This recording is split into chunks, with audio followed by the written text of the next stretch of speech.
Marie-Jean Antoine Nicolas de Caritat Marquis de Condorcet, known as Nicolas de Condorcet, was a French philosopher, mathematician, and early political scientist whose Condorcet method in voting tallies selects the candidate who would beat each of the other candidates in a run-off election. Unlike many of his contemporaries, he advocated a liberal economy, free and equal public instruction, constitutionalism, and equal rights for women and people of all races. His ideas and writings were said to embody the ideals of the Age of Enlightenment and rationalism, and remain influential to this day. He died a mysterious death in prison after a period of flight from French revolutionary authorities.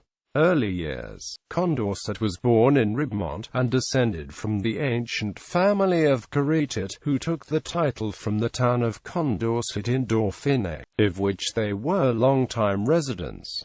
Fatherless at a young age, he was raised by his devoutly religious mother. He was educated at the Jesuit college in Reims and at the Collège de Navarre in Paris, where he quickly showed his intellectual ability, and gained his first public distinctions in mathematics. When he was 16, his analytical abilities gained the praise of Jean-Laurent d'Alembert and Alexis Clairaut. Soon, Condorcet would study under d'Alembert. From 1765 to 1774, he focused on science. In 1765, he published his first work on mathematics entitled Essai sur le calcul intégral, which was well received, launching his career as a mathematician. He would go on to publish more papers, and on the 25th of February 1769, he was elected to the Académie Royale des Sciences. In 1772, he published another paper on integral calculus.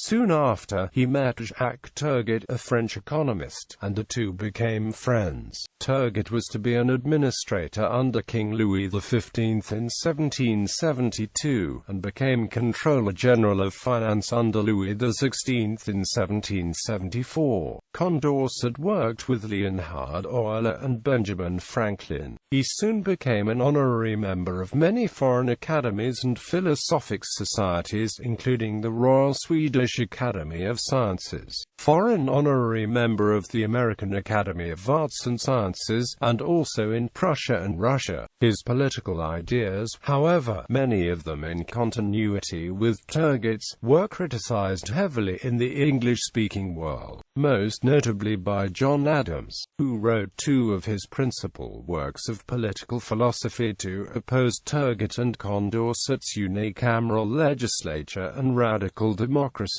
Early political career. In 1774, Condorcet was appointed Stripper of the East of the Paris Mint by Turgot. For this point on, Condorcet shifted his focus from the purely mathematical to philosophy and political matters. In the following years, he took up the defense of human rights in general, and of women's and blacks' rights in particular. He supported the ideals embodied by the newly formed United States, and proposed projects of political, administrative and economic reforms intended to transform France.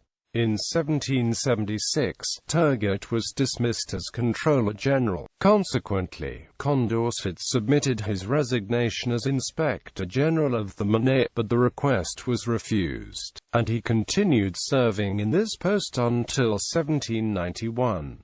Condorcet later wrote Vida Turgot, a biography which spoke fondly of Turgot and advocated Turgot's economic theories. Condorcet continued to receive prestigious appointments. In 1777, he became permanent secretary of the Académie des Sciences, holding the post until the abolition of the Académie in 1793, and in 1782 secretary of the Académie Française. Condorcet's paradox and the Condorcet method. In 1785, Condorcet wrote Essai sur l'application de l'analyse à la probabilité des décisions rendues à la pluralité des voix. one of his most important works. This work described several now famous results, including Condorcet's jury theorem, which states that if each member of a voting group is more likely than not to make a correct decision, the probability that the highest vote of the group is the correct decision increases as the number of members of the group increases, and Condorcet's paradox, which shows that majority preferences can become intransitive with 3 or more options. It is possible for a certain electorate to express a preference for A over B, a preference for B over C, and a preference for C over A, all from the same set of ballots. The paper also outlines a generic Condorcet method, designed to simulate pairwise elections between all candidates in an election. He disagreed strongly with the alternative method of aggregating preferences put forth by Jean-Charles de Borda. Condorcet was one of the first to systematically apply mathematics in the social sciences.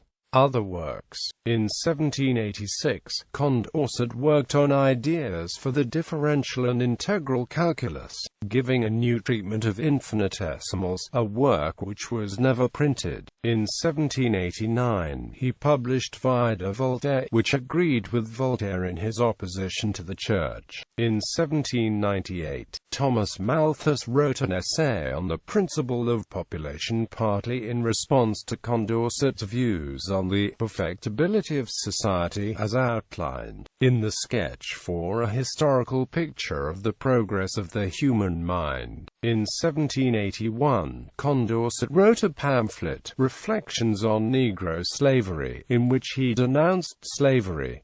French Revolution. Deputy Condorcet took a leading role when the French Revolution swept France in 1789, hoping for a rationalist reconstruction of society, and championed many liberal causes. As a result, in 1791 he was elected as a Paris representative in the Assembly, and then became the Secretary of the Assembly. In April 1792, Condorcet presented a project for the reformation of the education system, aiming to create a hierarchical system, under the authority of experts, who would work as the guardians of the Enlightenment and who, independent of power, would be the guarantors of public liberties. The project was judged to be contrary to the republican and egalitarian virtues, giving the education of the nation over to an aristocracy of savants. The institution adopted Condorcet's design for the state education system, and he drafted a proposed Bourbon constitution for the new France. He advocated women's suffrage for the new government, writing an article for Journal de la Société de 1789, and by publishing de l'admission des femmes au droit de cité in 1790. There were 3 competing views on which direction France should go, embodied by 3 political parties: the moderate royalists of ULANs, Republican Girondins, and the more radical Montagnards, led by Maximilien Robespierre. The ULANs wished to keep the constitutional monarchy as it was developed by the Assembly. The latter 2 favored purging France of its royal past, each in their own way. Condorcet was quite independent, but still counted many friends in the Girondin party. He presided over the Assembly as the Girondins held the majority, until it was replaced by the National Convention, elected in order to design a new constitution.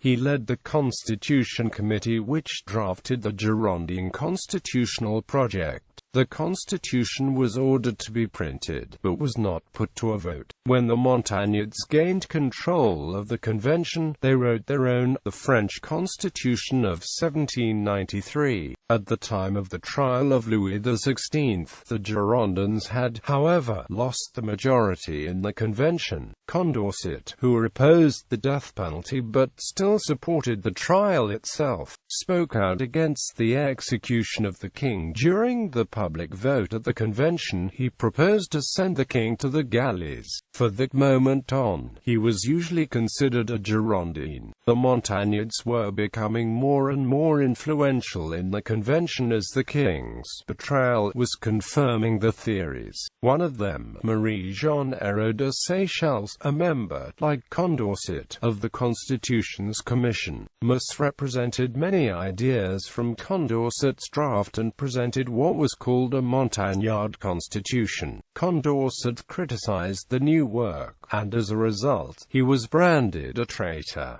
On 3 October 1793, a warrant was issued for Condorcet's arrest and death. The warrant forced Condorcet into hiding. He hid for 5 months in the house of Mme.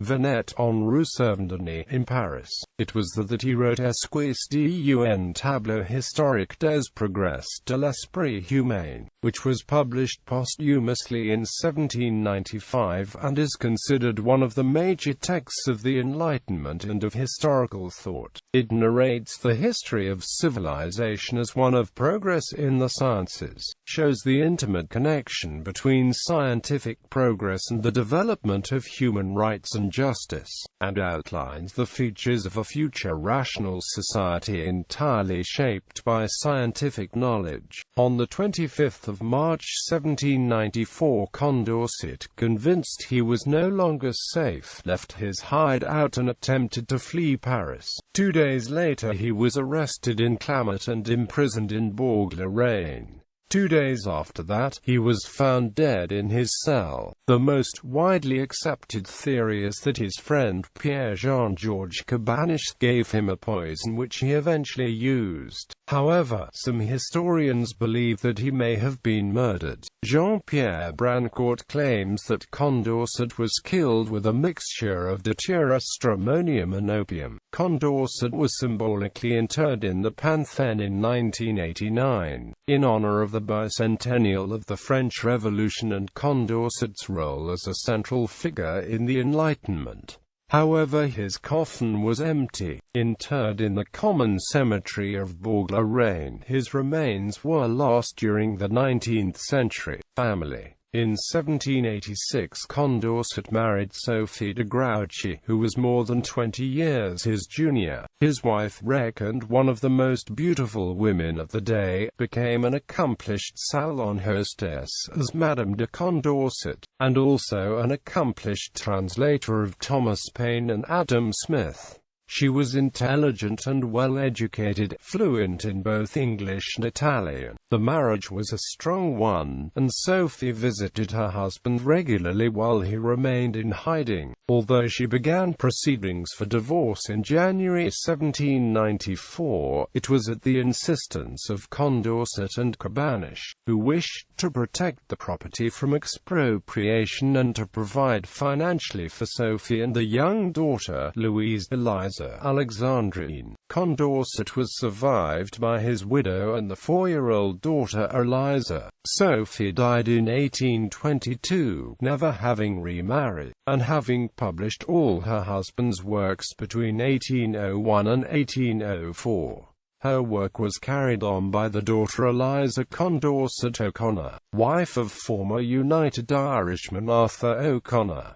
The Condorcet O'Connors brought out a revised edition between 1847 and 1849.